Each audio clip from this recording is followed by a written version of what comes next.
पहले एक बार आपने मुझे गुरुकुल के लिए विदा किया था, किंतु उस समय आपके नेत्रों में आशा थी और मुख पे उत्साह था कि ये आपके पुत्र के भले के लिए।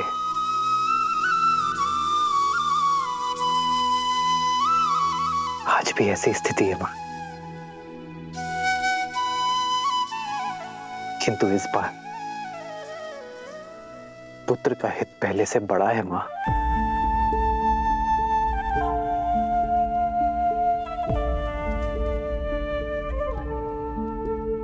गर्व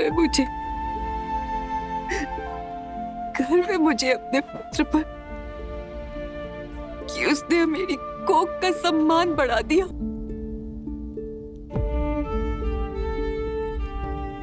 तुम्हें अनुमति ना देकर मैं अपने पुत्र का त्याग झूठा नहीं करना चाहती पुत्र।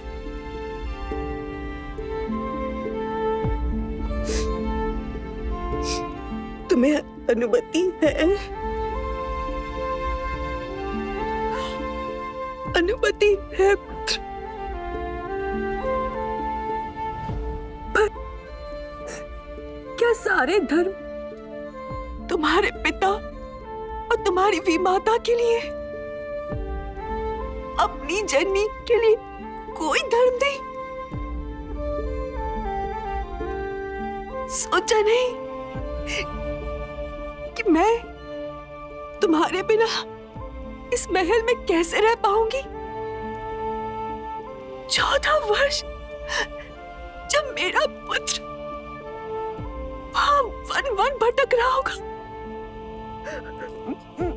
नहीं, मैं भी चलूंगी पुत्र, मैं भी तुम्हारे साथ चलूंगी पुत्र।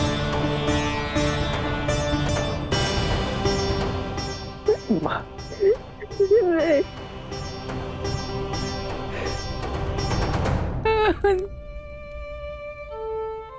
कितना सौभाग्यशाली हूं मैं कि मुझे आप जैसी मां मिली, जिस मां ने मुझे धर्म के मार्ग पर चलना सिखाया। आज उसी के साथ अधर्म कर दूं मां। धर्म की यात्रा का प्रारंभ मैं अधर्म के साथ नहीं कर सकता मां। संतान से पहले पति धर्म आता है मां। पिताश्री को आपकी यहां आवश्यकता है, इसीलिए आपका सम्मित स्थान अयोध्या है मां, अपने पति के पास। मुझे विश्वास कि मेरा पुत्र धर्म पालन करके लौटेगा, पर आशा नहीं कि जब तुम लौटोगे तो तुम्हारे स्वागत के लिए मैं जीवित रह पाऊंगी। नहीं माता, मुझे विश्वास है विवाह के पश्चात जैसे आपने हमारा स्वागत किया था, वैसे ही वन से लौटने के पश्चात आप हमारा स्वागत करेंगी।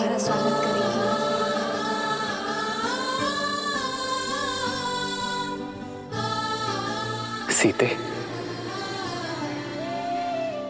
तुम? क्यों रघुनंदन, क्या माता के लिए धर्म भिन्न है और सीता के लिए भिन्न? अभी अभी आप ही ने कहा था ना कि पत्नी का धर्म स्थान उसके पति के पास होता है। जहां मेरे पति रहेंगे वहीं मैं रहूंगी। फिर वो रानीवास हो या वनवास।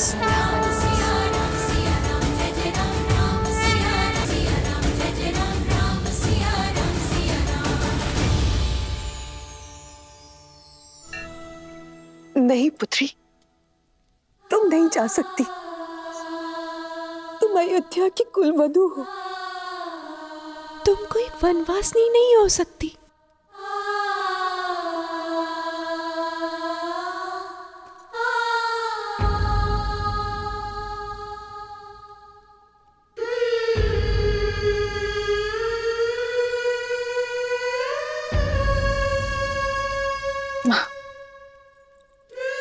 मेरे लिए कुलवधू होने का प्रारंभ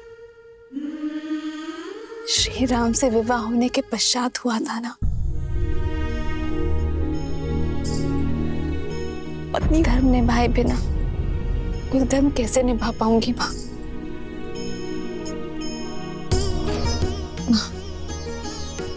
आपने मुझे पुत्री माना है ना,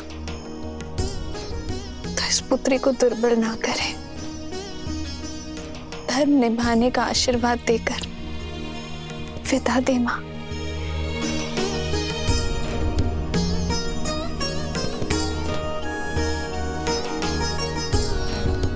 वनवास का आदेश केवल मेरे लिए है सीता। अपना प्रारब्ध मैं तुम्हें नहीं दे सकता।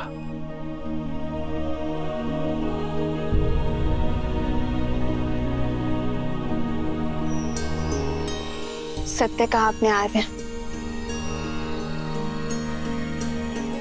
वनवास जाने का आदेश केवल श्री राम को है, रे श्री राम को। पर ऐसे में यदि आप अपना आधा भाग यहाँ अयोध्या में छोड़कर चले जाएंगे, फिर आप रघुकुल की मर्यादा कैसे निभाएंगे आर्य? प्रारब्ध से बड़ा संबंध वो है जिसमें हम जुड़े हैं आर्य।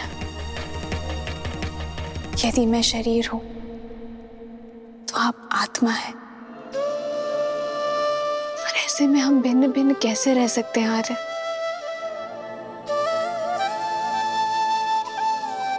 एक स्त्री एक घर की शोभा होती है सीता।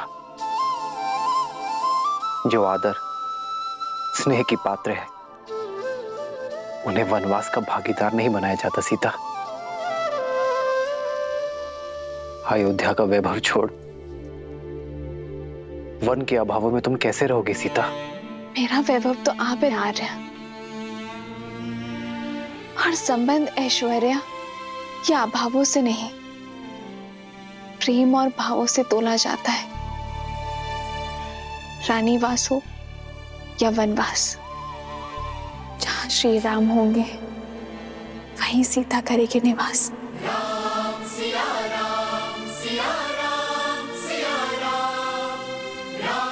इस मार्ग के हर पग में तुम्हें दुख के कांटे मिलेंगे सीता।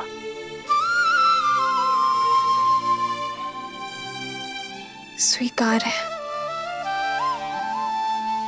पर आपके वियोग के शूल नहीं सह पाऊंगी मैं आर्य।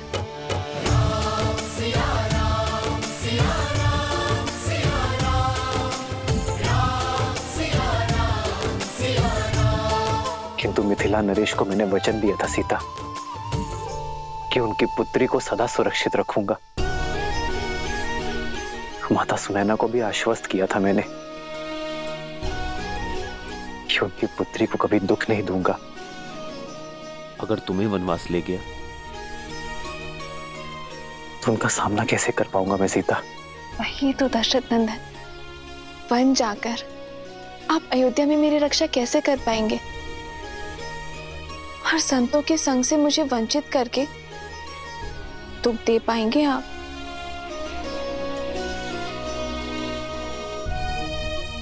कहीं आप स्वार्थी तो नहीं हो गए हैं? वन की सुंदरता, ऋषियों के सत्संग से मुझे वंचित करके स्वयं सारा सुख भोग लेना चाहते हैं। आप अपना वचन पूरा करें, ये गर्व है मेरे लिए। लेकिन आर्य, मैंने भी वचन दिए है, माता पिता को वचन दिए है कि मैं सदा मिथिला के संस्कारों को निभाऊंगी। अग्नि को साक्षी मानकर वचन दिया है कि मैं सदा आपकी परछाई बनकर रहूंगी। मैं जनक नंदिनी सीता वचन देती हूँ कि मैं आपका हाथ कभी नहीं छोड़ूंगी। धर्म के पथ पर आपका हाथ थामे आगे बढ़ूंगी। यदि कभी आपके धर्म पर या आप पर कोई संकट आया, आपकी रक्षा के लिए मैं अपने प्राण देने से पीछे नहीं हटूंगी। हम सुख में दुख में सदा एक दूसरे के साथ रहेंगे। आप अयोध्या की गरिमा और रघुकुल की मर्यादा के लिए वनवास जा रहे हैं ना, और मैं भी तो रघुवंश का एक भाग हूं ना। सोचिए आर्य, जब इतिहास कहेगा कि रघुकुल की कुल वधू ने महल के सुख के लिए अपने पति का साथ छोड़ दिया, तो क्या तब भी अयोध्या की रघुवंश की गरिमा बनी रहेगी?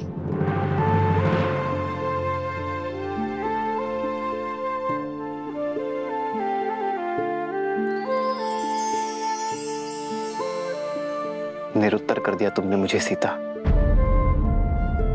कि तो जहां हम जा रहे हैं वो कोई वन नहीं है, वो वन है। यदि हम दोनों साथ होंगे तो मेरे लिए वन भी उपवन हो जाएगा। आप ही ने तो कहा था ना कि इस संबंध में हम दोनों बराबर होंगे, पद में, सम्मान में, अधिकार में। फिर दायित्व निभाने में आप मुझे कम कैसे आंक सकते हैं? एक है पौरुष, एक समर्पण, एक है रूप तो दूजा दर्पण।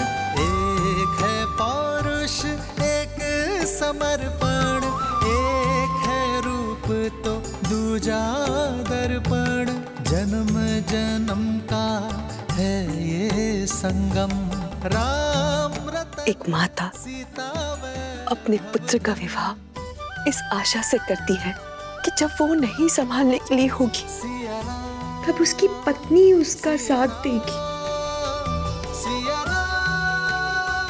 अपने स्वार्थ में मैं ये माता का कर्तव्य भूल गई थी, पर अब मैं तुम्हें नहीं रोकूंगी सीता। तुम्हारा स्थान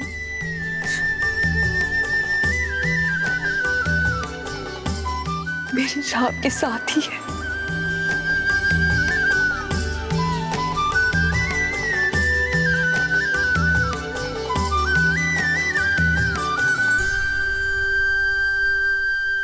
मैं भली भांति जानता हूं कि ये षड्यंत्र किसने रचा है। मां,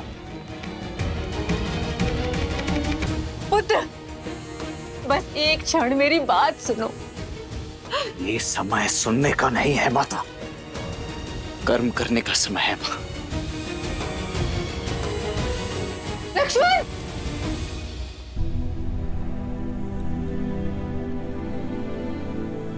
माँ, इस समय मुझे आपकी सेवा करनी चाहिए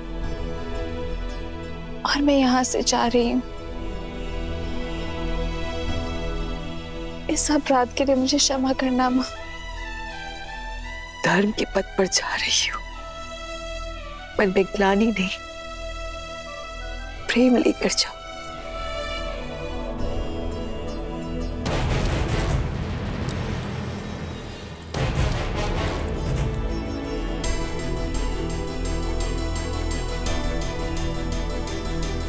सदा सौभाग्यवती भव। अद्भुत भैया, अद्भुत। वचन किसी ने दिया, वरदान किसी और ने मांगा, और वनवास जाने के लिए आप सच खड़े।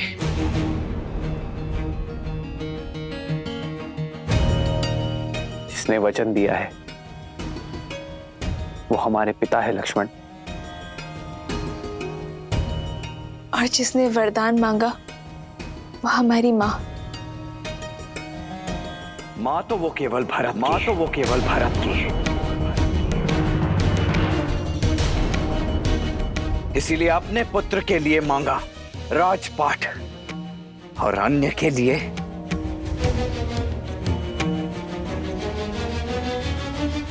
भाभी। आपको तो भैया को समझाना चाहिए था, उन्हें रोकना चाहिए था, और आप हैं कि इस अन्याय में उनके साथ। कौशल्या मां, आपको क्या हो गया है? आप आशीर्वाद देकर इन्हें विदा कर रही हैं। ये अयोध्या में हो क्या रहा है? परंतु ये लक्ष्मण मौन नहीं रहेगा। मैं भी देखता हूं मेरे रहते अयोध्या में ये अनर्थ होता कैसे। फिर चाहे उसके लिए मुझे अपने ये हाथ भरत की माता के रक्त से ही क्यों सनने ना पड़ जाएं।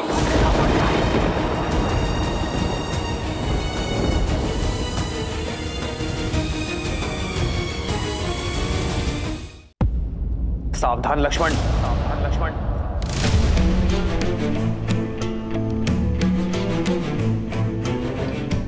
भरत से पहले वो मेरी माता है। क्रोध में अपने मर्यादा की सीमा मत लांघो तुम। क्षमा करे भैया, परंतु किस सीमा की बात कर रहे हैं आप?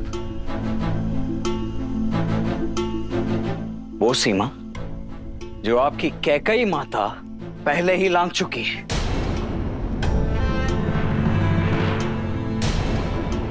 यदि वो माता होती तो अपने पुत्र को ऐसा श्राप तो कभी नहीं देती भैया।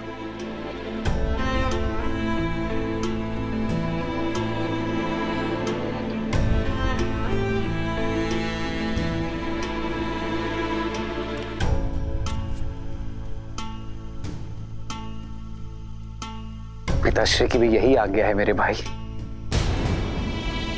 पिताश्री नहीं भैया, पिताश्री नहीं भैया, महाराज कहिए, महाराज कहिए।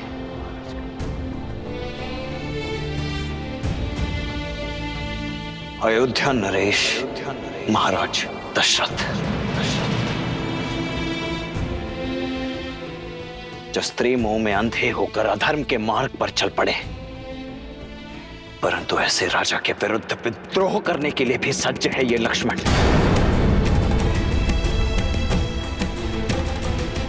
आप चिंता मत कीजिए भैया, आपकी सौगंध है मुझे।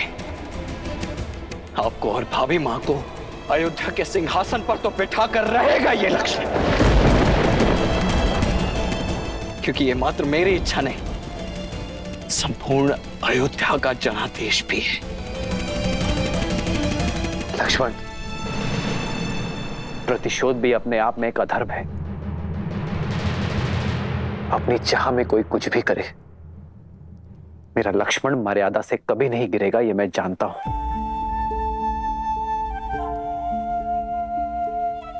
प्रतिशोध का पाप मेरा भाई कभी नहीं करेगा।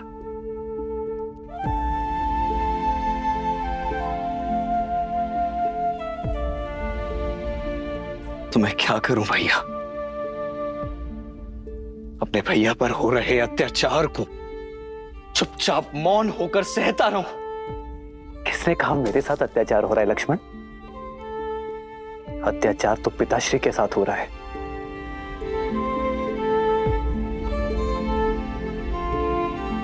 जिन्हें अपने प्राण प्रिय पुत्र को वनवास भेजना पड़ा।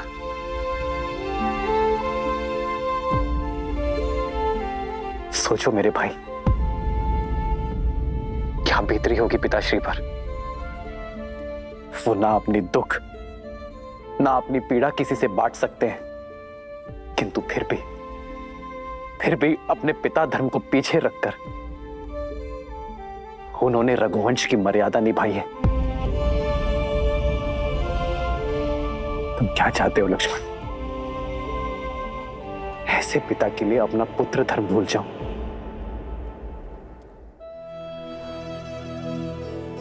और माता कैकेयी का भी कोई दोष नहीं है लक्ष्मण।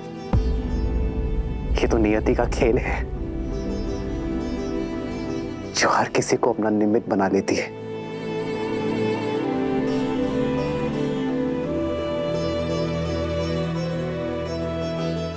धर्म का मार्ग सरल नहीं होता लक्ष्मण,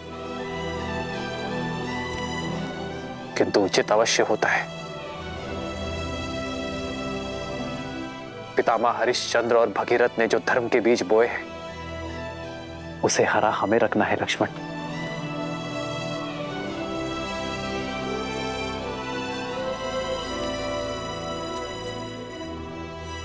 जिन मार्ग पर उनके पग पड़े हैं, हमें उसी मार्ग पर चलना है लक्ष्मण, क्योंकि धर्म के मार्ग से विमुख होना रघुवंश की मर्यादा नहीं है।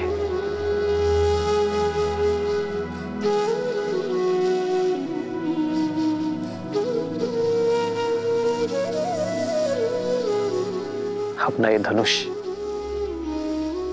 अयोध्या के भावी राजा भरत की सेवा में उठाना लक्ष्मण, और अपना धर्म निभाना मेरे भाई। नहीं भैया, ये शस्त्र, ये धनुष अपने भैया की सुरक्षा में ही उठेगा। आपकी रक्षा में उठेगा भैया।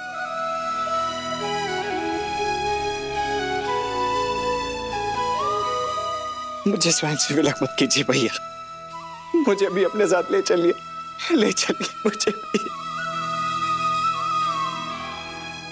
तो लक्ष्मण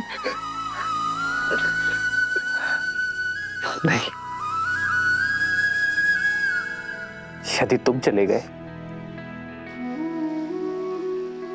तो अयोध्या को कौन संभालेगा लक्ष्मण? भरत शत्रुघ्न भी यहां नहीं है। पिताश्री को तुम्हारी आवश्यकता है लक्ष्मण।